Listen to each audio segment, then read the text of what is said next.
저에게 얼마 전 아주 충격적인 일이 일어나서 여러분들께 전해드리고자 이렇게 사연을 써요. 제가 처음 다니던 회사에서 저는 팀장직을 맡고 있었습니다. 회사도 크고 직원도 많아서 안정적이었는데 갑자기 비리로 회사가 위태로워지고 말았죠. 결국 회사 직원 중 한 명이 이 일을 책임지고 사표를 내야 하는 상황까지 이르게 되었습니다. 비리가 제 잘못도 아닌데 제가 아무 말도 안 하고 묵묵하게 있으니 제가 일에 대한 열정이 없어 보였나 봐요. 그래서 어쩌다 보니 제가 사표를 내게 되었답니다. 제 성격이 우유부단하고 조금 답답한 성격이에요. 남들이 부탁하는 거 거절도 못하고 하기 싫어도 잘하는 그런 성격이요. 그래서 선배들이 미안하다고 저한테 나가줄 수 있냐고 부탁했을 때 고민을 그렇게 오래 하지 않았습니다. 선배들은 결혼하셔서 아이까지 있으신 분들이 대다수였거든요. 답답해 하실 수도 있지만 저는 결혼도 하지 않았고 어머니와 단둘이서 살고 있어서 돈을 쓸 일도 많이 없었어요.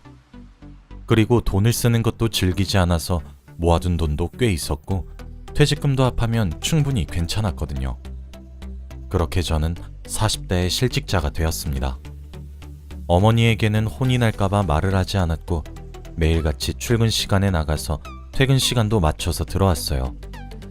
처음엔 그렇게 하니까 왠지 해방된 느낌이라서 좋았지만 계속 그렇게 사니까 할 것도 없고 심심하더라고요. 그래서 일자리를 구하는 공고를 보다가 우연히 경비원 모집이라는 문구를 보았습니다. 제가 알고 있던 경비원은 하루 종일 경비실에 앉아서 동료들끼리 이야기만 나누고 건물 관리만 하는 간단한 일이라고 생각했어요. 그리고 모집한다는 말 옆에 젊은 연령층 우대라는 말까지 쓰여 있길래 안 할 이유가 없었습니다. 그래서 바로 전화를 걸었고 지금 당장 면접을 보러 오라길래 그 건물로 향했어요. 너무 크지도 작지도 않은 오피스텔이었고 거기를 관리하는 건 굉장히 쉬워 보였죠. 제 면접을 경비원분들이 해주시더라고요.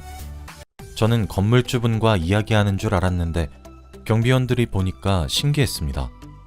그런데 다들 60대 아저씨분들이었고 저를 보고는 젊은 친구가 와서 좋다며 바로 합격시켜 주시더라고요. 그리고 다음날 바로 경비원 일을 시작하게 되었습니다. 경비원들의 평균 나이는 아니었지만 그래도 잘 적응했고 경비원 아저씨분들과 친해지게 되었어요. 그리고 일도 어렵지 않았고 제가 나이가 거기서 어린 편이니 힘을 쓰는 일을 대부분 했던 것 같습니다. 딱히 돈을 벌기 위해서 했다기보다는 할 일이 없고 심심해서 한 것이기 때문에 만족했죠. 경비원 일을 한 지 딱 일주일 되는 날 사건이 터지고 말았어요. 제가 평일에 3번 정도 출근하니까 입주민들의 얼굴을 잘 기억 못합니다. 아직 적응하는 데에 중점을 두고 해야 할 일이 너무 많았기 때문에 한 명 한 명 기억할 수 없었죠. 그런데 그때 오피스텔에서 누군가 동물을 데리고 들어오더라고요. 그곳은 동물을 키우는 것은 금지되어 있는데 아주 당당하게 강아지에게 목줄을 채우고 엘리베이터를 기다리고 계셨죠. 입주민이 아니라 놀러 오신 분인가 싶어서 그분에게 다가가 저희 오피스텔에는 동물은 못 들어와요 라고 말했습니다. 그런데 그분은 당황하면서 네? 저 누군지 모르세요? 라고 하더라고요. 갑자기 무슨 말인가 싶어서 네, 강아지 데리고 오신 거 보니까 입주민 아니신 것 같은데 다른 사람 위해서라도 배려 부탁드릴게요 라고 했죠. 아, 아저씨 처음 왔구나. 여기 경비원 교육 왜 이따위로 해? 그때 엘리베이터가 도착했고 막무가내로 강아지를 데리고 엘리베이터를 타려고 하길래 저는 그분이 잡고 있던 목줄을 잡고 안 돼요, 당장 나오세요 라고 했습니다. 그 사람은 미쳤어? 우리 강아지 목줄에서 손 떼! 라고 하며 자기 강아지를 안고 우리 애기 많이 아팠어? 라고 하더라고요. 그러면서 저를 째려봤고 여기 경비원 교육을 무슨 이따위로 해! 내가 누군지 다른 사람들한테 물어봐. 그리고 입주민이 여기서 사는 동안 강아지 좀 키우겠다는데 경비가 무슨 상관이야? 우리 퍼피는 짖지도 않고 얼마나 순한 강아지인데. 그 사람은 막무가내로 강아지를 안은 채 엘리베이터를 탔고 맨 꼭대기 층으로 가더라고요. 그 층은 저희 오피스텔에서 가장 비싼 집이었습니다. 경비실에 가서 오늘 겪은 상황을 다 말했더니 다들 저에게 왜 하필 그 악덕한테 걸려서 그 새파랗게 어린 청년 싸가지 없어. 아주 걸리면 죽을 때까지 따라다닌냐. 너 들어오기 전에 있던 애도 그 청년 때문에 나간 거 아니여. 이제 큰일 났어. 너 어쩔겨. 그 청년 성격 별로니까 건들지 말어. 그냥 무시해. 라고 하더군요. 그래도 규칙대로 해요. 네가 건물주여? 건물주만 맘대로 할 수 있는겨. 그리고 건물주 할아버지는 요새 통 안 보이더라. 그 입주민을 건물주에게 말씀드려서 조치를 취해야 하는데 건물주 할아버지는 한동안 잘 오시다가 어느 순간부터 오시지 않으신대요. 경비원 아저씨들 말로는 아프시거나 돌아가신 것 같다고 했습니다. 아무튼 건물주 할아버지가 못 오시니까 조치를 취할 방법이 없었어요. 그래도 저는 강아지를 데리고 올 때마다 강아지 데리고 오면 안 된다고 말을 했습니다. 그럴 때마다 그 사람은 저에게 욕을 뱉으면서 야, 너 내가 잘리게 할 수 있어? 밥줄 끊기고 싶지 않으면 다른 경비원처럼 그냥 가만히 짜져 있으라고 라고 했고, 제가 그래도 안 된다고 하니까 차마 입에 담을 수조차 없는 폭언을 퍼붓더라고요. 근데 돈을 벌어야 하고 일은 계속해야 하니까 꾹 참고 일을 했습니다. 그런데 그 청년은 제 앞을 지나가다가 다시 다가와서는 인사 안 해? 라고 하더군요. 경비원이 입주민에게 인사를 해야 하나요? 저는 무슨 말인지 모르겠다는 표정을 짓고 아무 말도 안 하고 있으니 난 아픈 사람 안 봐줘. 당장 90도로 허리 굽혀서 인사해. 안 그러면 또 나한테 혼난다.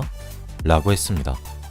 저는 끝까지 인사를 하지 않았더니 그 청년은 손가락으로 제 머리를 밀치면서 야, 너 일 똑바로 안 해? 여기 있는 경비원들 다 나한테 인사해. 내가 여기서 제일 비싼 집에서 사는데 이 정도는 해야지. 내 관리비가 다 너희 월급이야. 어디서 이런 싸가지 없는 애를 데리고 와서는. 에휴. 청년의 말을 들으니 내가 왜 그런 말까지 들으면서 일하고 있는지 모르겠고 마음 같아서는 한 대만 딱 치고 당장 일을 관두고 싶더라고요. 이런 갑질을 인터넷으로만 봤지 실제로 당해보니까 말문이 턱 막히고 가슴에 무언가 응어리진 것처럼 답답했습니다. 청년의 갑질은 여기서 끝나지 않았어요. 깁스를 하고 거동이 불편한 저를 보고 자기 집에 가서 차키 좀 들고 와달라고 하는 건 기본이었고 분리수거를 해주라고 하면서 저를 하인 취급했죠.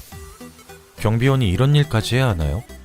건물주 할아버지는 왜 이런 사람을 아직까지 이 집에서 살게 하는지 궁금했습니다. 저는 그 청년의 갑질을 도저히 참을 수 없었던 아주 큰 사건이 하나 있었는데 그 사건의 계기로 저는 경비원 일을 그만두게 되었어요. 그 남자는 사생활이 많이 문란한 듯 보였는데 그 남자의 집으로 가는 여자들이 한두 명이 아니었습니다. 그런데 그 여자들도 바람을 피우고 있다는 사실을 알고 있는지 저에게 다가와서 방금 누가 그 집 들어갔는지 확인하게 엘리베이터 CCTV 좀 확인할게요. 라고 하면서 자기네들 증거를 모으는데 저를 이용했습니다. 그런데 함부로 CCTV 자료를 주면 안 되었기에 절대 보여줄 수 없고 개인정보라서 허락을 받아야 한다고 규칙대로 말을 했죠. 그렇게 말을 하면 한 5명 중에 4명은 알겠습니다 하고 가는데 딱 한 여자가 고집이 굉장히 셌어요. 제가 아무리 해도 안 된다고 그냥 가라고 하니까 갑자기 저를 오빠라고 부르면서 저에게 팔짱을 끼고 달라붙더라고요. 오빠, 내가 딱 한 번만 부탁할게. 내 남자친구가 다른 여자 만나는 것 같아서 그래. 내가 이번 일 잘 해결되면 거하게 한턱 쏠게. 자기 아빠뻘 되는 저한테 오빠라고 하다니요. 그 여자를 보니까 더 자료를 넘겨주기 싫었고 팔짱을 낀 팔을 빼려고 하니까 더 힘을 주면서 달라붙더라고요. 그런데 그때 야, 뭐 하는 짓이야? 라고 하며 멀리서 그 청년이 나타났습니다. 제 옆에 붙어있던 여자는 너무 놀라서 팔을 급하게 빼버렸고 청년이 성큼성큼 걸어왔죠.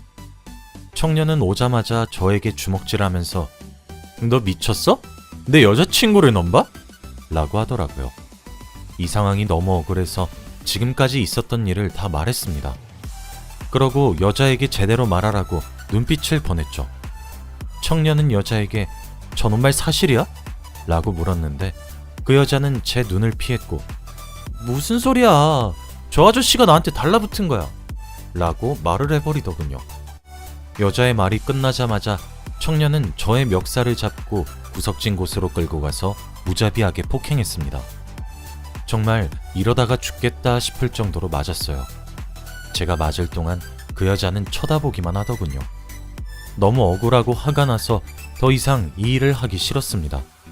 그래서 바로 사표를 내고 집으로 돌아갔어요. 집에 가니 저희 어머니가 있었고 피투성이인 저를 보고는 도대체 무슨 일이냐고 울면서 물어보더라고요.